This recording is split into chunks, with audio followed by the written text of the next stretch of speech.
करना चाहते तो हैं। अब मैं आपसे यही अगला सवाल पूछ रहा हूँ कि इंडिया के 5 बड़े मुद्दे बताइए, देश देख रहा है आपको, जिस पर आप चुनाव लड़ेंगे। 5 बड़े मुद्दे इंडिया। संविधान, हर हाल में संविधान को सुरक्षित रखना, उसको सर्वोपरि रखना, हर हाल में लोकतांत्रिक संस्थाओं को, जिनको इन्होंने भाजपा का फ्रंटल बना दिया है, चाहे वो ईडी हो, सीबीआई हो, इनकम टैक्स हो, उनको सर्वोपरि इंडिपेंडेंट ऑटोनोमस रखना। महंगाई पर बात करना, आप मुनाफाखोरी नहीं कर सकते हैं अगर देश के लोग महंगाई से त्रस्त हैं। आपको पेट्रोल, डीजल, एलपीजी गैस के दाम घटाने चाहिए, आप नहीं घटा रहे हैं। बेरोजगारी इस देश का चौथा मुद्दा। मैंने लोकतांत्रिक बात करी, संविधान की बात करी, महंगाई करी, बेरोजगारी की बात करी। चौथा मुद्दा, इस देश में रोजगार इशू नंबर 1 to 10 है। अगर हम अपने युवाओं के लिए रोजगार के अवसर नहीं बना रहे, 2 करोड़ का वादा किया था, 70,000 पर्चियां बांट रहे हैं, ये असलियत है। और 5वां बड़ा मुद्दा है, जिस नफरत के बाजार को ये पनपा रहे हैं, जिन बिट्टू बजरंगियों और मोनू मानेसर को ये पनपा कर नफरत की आंधी चला रहे हैं, उसको थाम देना और मोहब्बत की दुकानें। चलिए।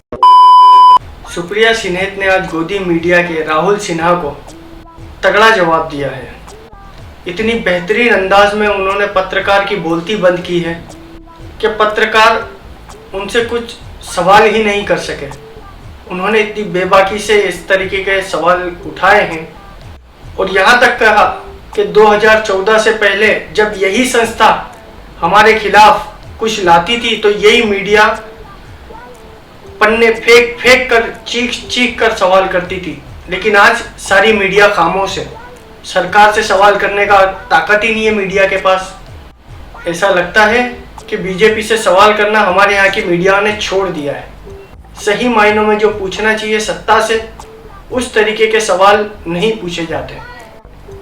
हमारे यहाँ की मीडिया ने सत्ता पक्ष के लिए अपनी आंखों को मूंद लिया है, बंद कर लिया है, और ये आंख कभी नहीं खुलेगी। जिस तरह से अंधभक्त सड़कों पे घूम रहे हैं, उसी तरह से मेन स्क्रीन मीडिया अंधभक्त है। इन्होंने कहा छोटा देश बड़ा देश। आपके विदेश मंत्री ने ऑन रिकॉर्ड, जयशंकर जी ने ऑन रिकॉर्ड कहा है, हम चीन से कैसे लड़ सकते हैं, वो इतनी बड़ी इकोनॉमी है, हम छोटी इकोनॉमी है। ये आपके विदेश मंत्री का कथन, या तो इसका खंडन करिए या उनको बर्खास्त करिए, क्योंकि चीन के आगे हमारी आर्मी आंख में आंख डाल के खड़ी है और आपके विदेश मंत्री ये कहकर उनका हौसला तोड़ते हैं। क्या बात है। आपके प्रधानमंत्री, मेरे भी प्रधानमंत्री हैं, बिना पलक झपकाए कहते हैं कोई घुसा हुआ नहीं है। परसों 19th कोर कमांडर लेवल की बातें खत्म हुई और कोई परिणाम उसका नहीं निकला।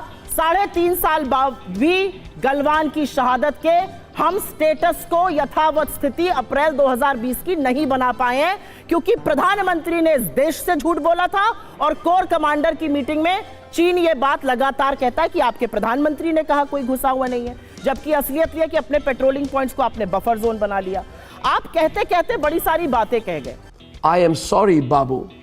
इस हफ्ते, इनफैक्ट लास्ट हफ्ते जब पार्लियामेंट चल रहा था, सीएजी नाम की संस्था का आपने नाम सुना होगा, कंट्रोलर एंड ऑडिटर जनरल, सरकार के सारे खर्चे की निगरानी करती है, नियंत्रण करती है, उसका ऑडिट करती है। उस संस्था ने 1 नहीं 2 नहीं 7 घोटालों का पर्दाफाश किया है मोदी सरकार में। हैं? ये क्या हो गया? ये क्या सुन रहा हूं मैं? माँ, मुझे कुछ दिखाई नहीं दे रहा माँ। ये कहते हैं रिपोर्ट ही गलत है। रिपोर्ट हमारे घर में थोड़ी लिखी गई है, रिपोर्ट भारत के सदन के पटल पे रखी गई है। करिए वहां पर dispute.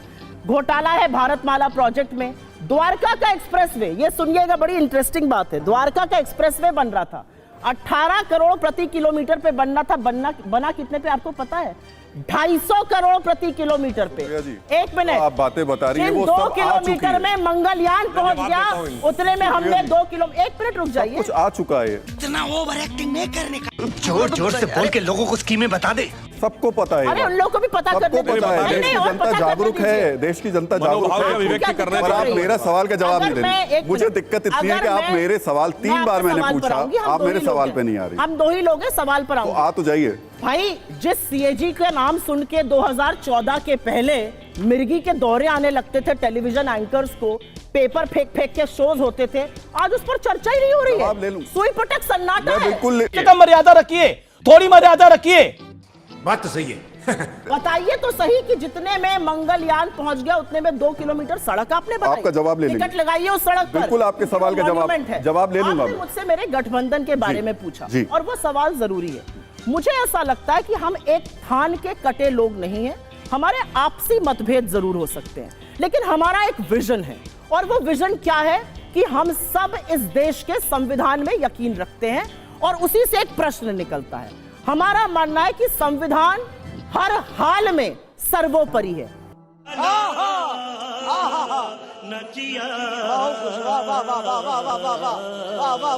Prime ministers economic advisory council के चीफ हैं विवेक देबरॉय।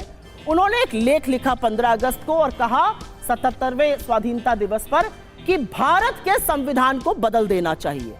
ये कहां से बात आ रही है? मोदी जी के बहुत निकट माने जाते हैं, उनके आर्थिक सलाहकारों की सूची में सबसे आगे हैं, अध्यक्ष हैं prime minister economic advisory council के। क्या ये सरकार संविधान बदलने की कोशिश कर रही है? और अगर नहीं कर रही है तो खंडन करे, क्योंकि हम वो लोग हैं जो एक साथ खड़े हैं संविधान के लिए। हमारे आपसी मतभेद जरूर होंगे, कई राज्य ऐसे हैं जहां पर कोई पार्टी बड़ी है, वहां पर हम बैक सीट लेंगे। कई राज्य ऐसे हैं जहां पर हम बड़े हैं, दूसरी पार्टी बैक सीट लेगी। मैं आपके ही सवाल का जवाब दे रही हूं। आम आदमी पार्टी से आपकी बातचीत हो पाएगी? आप ही के नेता बहुत खुल करके उनके खिलाफ बात कर रहे हैं। संदीप दीक्षित बोल रहे हैं, दिल्ली के नेता बहुत खुल के बोल रहे हैं, आपकी पंजाब यूनिट बहुत नाराज है आम आदमी पार्टी से। यही स्थिति आपको बंगाल में भी देखने को मिल रही है, जहां सीपीएम और ममता बनर्जी कुछ ऐसी ही स्थिति और इससे ज्यादा जूतम बाजार तो एनडीए में चल रहा है। चाचा भतीजे में चिराग पासवान को ले आए, चाचा जी नाराज है, कह रहे हैं किसी की औकात है मुझे हाजीपुर से ना लड़ने दे। विरोधाभासों से भरे हुए हैं। अब बोल ना। एक गुट को रखा है, उसके दूसरे घटक दल को ले आए। मेरा अपना मानना है कि अगर आपका विजन, बड़ा विजन क्या है, उस पर आप राजनीति करना चाहते हैं। तो अब मैं आपसे यही अगला सवाल पूछ रहा हूं कि इंडिया के 5 बड़े मुद्दे बताइए, देश देख रहा है आपको, जिस पर आप चुनाव लड़ेंगे। 5 बड़े मुद्दे। संविधान, हर हाल में संविधान को सुरक्षित रखना, उसको सर्वोपरि रखना, हर हाल में लोकतांत्रिक संस्थाओं को, जिनको इन्होंने भाजपा का फ्रंटल बना दिया है, चाहे वो ईडी हो, सीबीआई हो, इनकम टैक्स हो, उनको सर्वोपरि इंडिपेंडेंट ऑटोनोमस रखना। महंगाई पर बात करना, आप मुनाफाखोरी नहीं कर सकते हैं अगर देश के लोग महंगाई से त्रस्त हैं। आपको पेट्रोल, डीजल, एलपीजी गैस के दाम घटाने चाहिए, आप नहीं घटा रहे हैं। बेरोजगारी इस देश का चौथा मुद्दा।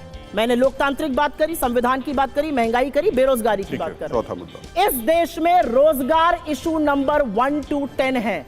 अगर हम अपने युवाओं के लिए रोजगार के अवसर नहीं बना रहे, 2 करोड़ का वादा किया था, 70,000 पर्चियां बांट रहे हैं, यह असलियत है। और 5वां बड़ा मुद्दा है, जिस नफरत के बाजार को ये पनपा रहे हैं, जिन बिट्टू बजरंगियों और मोनू मानेसर को ये पनपा कर नफरत की आंधी चला रहे हैं, उसको थाम देना और मोहब्बत की दुकानें। चलिए, समझ रहे ना आप? लेकिन सुन के अच्छा लगा। अगर हम करें तो करें क्या, बोले तो बोले क्या? वाह मोदी जी, वाह वाह वाह। हमें तो दिखता ही नहीं है कि कोई सवाल भी करता है। अगर कोई तीखा सवाल पूछ भी लिया बीजेपी वालों से तो उसका उन्हें जवाब मिलता है, पीछे ले जाएंगे। 1947 में, 1970 में, 1980 में क्या क्या हुआ था, क्या क्या नहीं हुआ, वही सब बताने लगते हैं। तो जवाब कहाँ मिला आपको? आज महंगाई है, आज 250 रुपए किलो है टमाटर, तो आज के ऊपर बात होनी चाहिए ना। नहीं, नेहरू ने ऐसा करा था इसीलिए ही ऐसा हुआ, ये कोई बात होती है?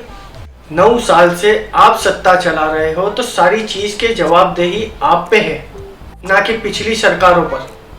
आज जो भ्रष्टाचार के आरोप लग रहे हैं वो आप पर लग रहे हैं, और मीडिया तो पूछेगा नहीं आपसे। अगर आपसे सवाल पूछेगा तो आप गोल मटोल जवाब दे दोगे और मीडिया वाला चुप हो जाएगा। जवाब मिल तो गया, गोल मटोल ही सही, जवाब तो मिल गया। तुम्हारी पिछली सरकारों ने ये किया था इसीलिए इन्होंने ये किया, जस्टिफाई हो जाता है। चीन के मामले पे भी तगड़ा जवाब मिला, सुप्रिया सिन्हा ने दोनों की बखिया उधेड़ के रख दी। जवाब देना इनका काम नहीं है, सिर्फ गोल गोल जलेबी की तरह बातों को घुमा के बातों को डाइवर्ट कर देते हैं। जो असल गंभीर मुद्दे हैं उस पे तक डिटेल में बात नहीं होती, आम जनता तक बातों को पहुंचने ही नहीं देते। खींची टहाके शेरो शायरी कर करके बस अपना टाइम पूरा हो गया, चलिए।